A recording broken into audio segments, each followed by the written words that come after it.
everyone, welcome back to my channel. My name is Monique. If you're new to this channel, I upload videos weekly about style, travel, and also NYC vlogs. So if you are interested in those kind of videos and if you haven't subscribed to my channel, I would really appreciate it if you'd like to take the time and subscribe. For today's video, I'm going to talk about a few things that surprises me about the Hermes Kelly bag. So I've had my bag since November, so it's going to be pretty soon. It's going to be 1 year, and this is the Kelly 25 in Cellier in Epsom leather with the palladium heart. I honestly really love this bag, especially now that it's the warmer weather. It goes with everything, and this gold color is definitely the perfect neutral in my opinion.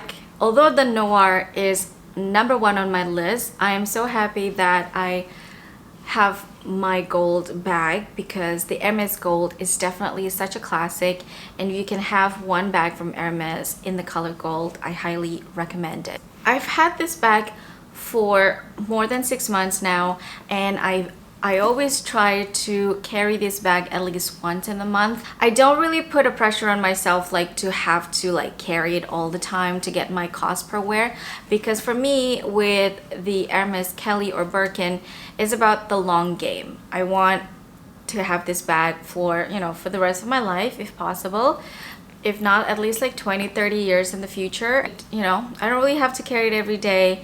I want it to stay in a really good condition for a long time, and I have other bags that I can alternate with. There are some things that kind of surprises me after owning this, obviously with Hermes bags, especially the quarter bag. You never know exactly how the bag is until you have one, because it's not even easy to touch it in person, to touch it in real life, to see it in person, to handle the bag, on a daily basis. A lot of time they don't have the bag that you want. And when they do let you touch the quarter bags, you have to wear gloves and everything. So #1 that surprises me is the Epsom leather. So this is in the Epsom leather. And as we all know, the Epsom leather is a treated leather. It's highly treated. It is a beautiful leather, and I understand that it is necessary for the Cellier leather. And I know when I requested to have the Cellier Kelly, I know most probably is going to be Epsom because it is the most common leather for the Cellier Kelly, and also it's pretty much maybe the most affordable. But what I never knew is that how stiff the leather is. It is super stiff.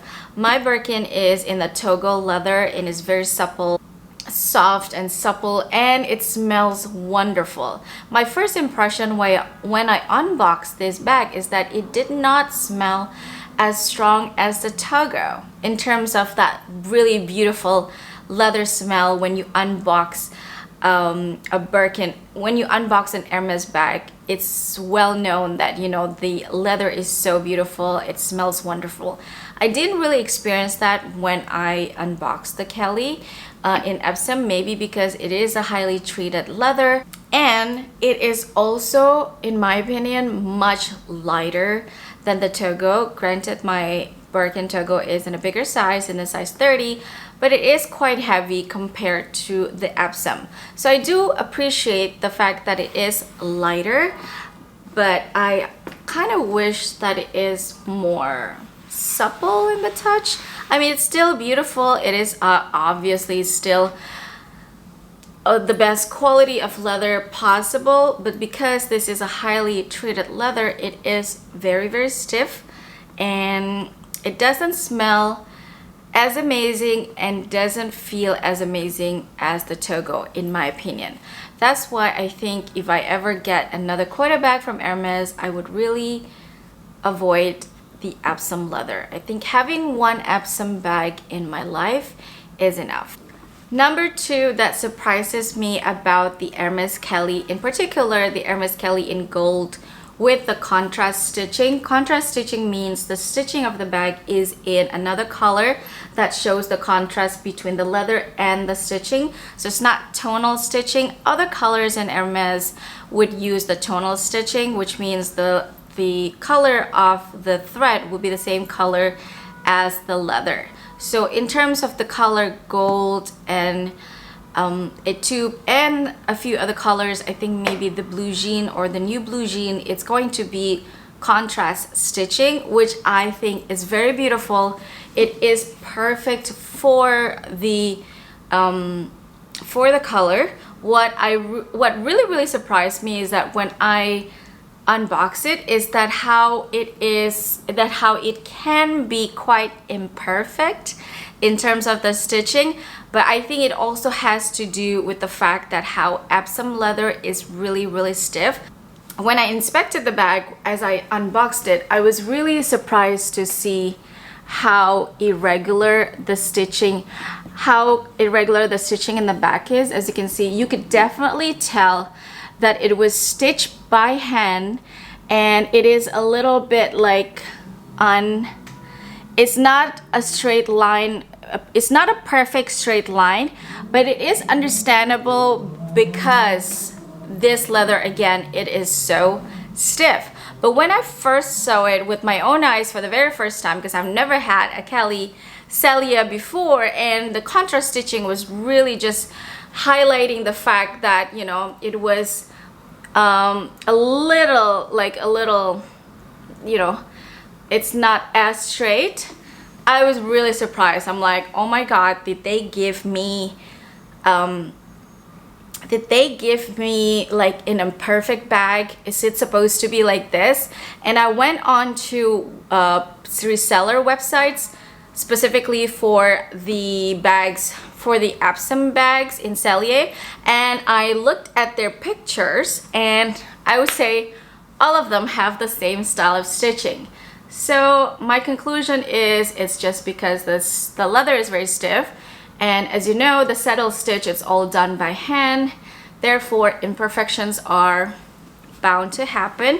I mean, I'm sure they do as best as they could, and it is still amazing for what it is. So I was just really worried in the beginning, because when I was looking at my Birkin, it was perfectly stitched, but then again, Togo is very soft, so I understand that it would be easier to do saddle stitch on a Togo leather. Number 3 is the closure. So this is how I carry my Kelly most of the time. I would definitely have this close. Sometimes I would turn this turn lock this way, but a lot of times I just leave it like that, and because it is a stiff leather, it just stays like that. And I don't put the sangles onto the this part. I do see, what surprises me, that I see a lot of people doing it this way, and they stuff their bag and then they walk around with the bag looking like this. I personally don't like that look. It always worries me when I see somebody walking around with their bag open like that, especially, you know, in a city like New York. I don't know how people do it, because in my opinion, it is not that difficult. I've had bags with like flaps before, like the Chanel flap. I know a lot of times you have to use 2 hands in order to close it, but honestly, it's not that difficult. So it is really surprising for me to see people walk around with their bags open, because as you know, the Kelly is not the same as the Birkin. The Birkin I would always carry it open because it has the 2 handles, so it just becomes like a tote. But with the Kelly, with the 1 handle, and if you fill in the bag, then it just looks like this. So it's kind of like dangling on one side. Now, a lot of time I'm gonna carry it on my shoulder like so. So if I want to close it, all I have to do is just go like this and close it. And I can even do it with 1 hand. So I just go, let's say this is open like so, you know, I'm gonna take off my wallet or something, and then I just close it again, and it's as simple as that. I like to keep it closed like this just for security. So those are just the things that surprised me about the Hermes Kelly, but so far, other than those things, it's been amazing. I love the size 25. I definitely recommend the size 25, and I think if this is in a retourne, you can even fit more things, because this is a very stiff Epsom. It is a bit you can't really fill it up with a lot of things, and it's not like really that easy to get in and out. If you fill this bag to the brim, then it won't be easy to close. So I'm going to show you what fits in this bag, what I carry on a daily basis. So first of all, I have this mini pochette accessoire.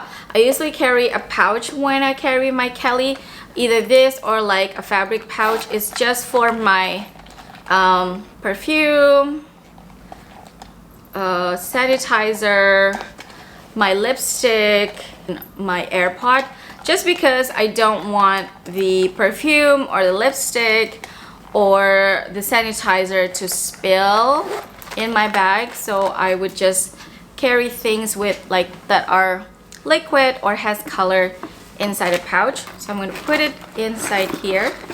Fits perfectly. And then I have my keys, which is in this key pouch, which I always carry. Fits perfectly. My wallet is my Calvi Duo wallet, which has the pocket, the extra pocket. I love the Duo. I love the Calvi Duo compared to the regular one. I just put it here.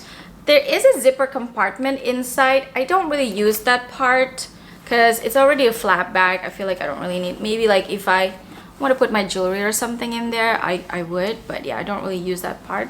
We have lip balm here, and then I always carry tissue with me. Fits nicely, still has a lot of room. And my phone, a lot of times my phone is on my hand or in the pocket because again, I like to keep it close. I don't really put my phone in there, but sometimes, you know, if it's like dinner or something, I would keep it in there, and there's still plenty of room, and I can still close this easily, as you can see. There you go. Last but not least, maybe a pair of sunglasses. This is a very old Celine sunnies, and I can put it here because a lot of times your sunglasses will be on your face, but maybe if you're indoor, you can put it in and you can still close it perfectly. It gets a bit heavy with all those things, but it's not bad. And I do love this shoulder handle. I do love it. It's not like the most comfortable for, it's not the most comfortable for crossbody because it goes like really high, but I'm so used to that with my Chanel flap that it goes really high when I carry it as a crossbody, so I don't mind it. I don't really carry it as a crossbody a lot of times. A lot of times it's like as a shoulder bag or as a top handle bag, but in case of emergency and you need it as a crossbody, you can. You can also, I guess, get another strap, which is available sometimes. You see it on their website.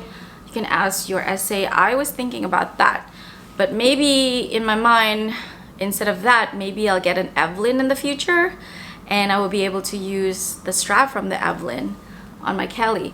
Yeah, so I haven't really purchased any additional strap for this bag. So that is all my video for today about my Hermes Kelly. The things that surprised me most about this bag, honestly, love the Cellier. I'm happy to have it in my collection. If I have the opportunity to have a Kelly again in the future, I would probably get it in the Retourne because it is more casual, it's more wearable for every day. It's like a Birkin but with a strap. And if you ask me if I choose a Kelly or a Birkin now that I have both, I honestly, it's very difficult to choose. If I had to redo it again, I would probably try to get the 25 instead of the 30 because now the Birkin 30 feels a little bit big. Honestly, I was so happy when I got it because, you know, it's not that easy to just go into a store and get your Birkin without any pre-spend. So that was like a fluke for us when we were in Brussels. So if I have to choose between a Birkin and a Kelly, I don't know. I like both, but I think the Kelly is it's more practical just because of the shoulder bag, and it is a kind of bag that can go day and night just because of the size as well. I feel like if it's a Birkin 25, then it would be very difficult for me to choose between this or the Birkin. So that's all my video for today. Don't forget to leave a comment down below and like this video if you like it. Thank you so much for watching, and I'll see you on my next one. Bye.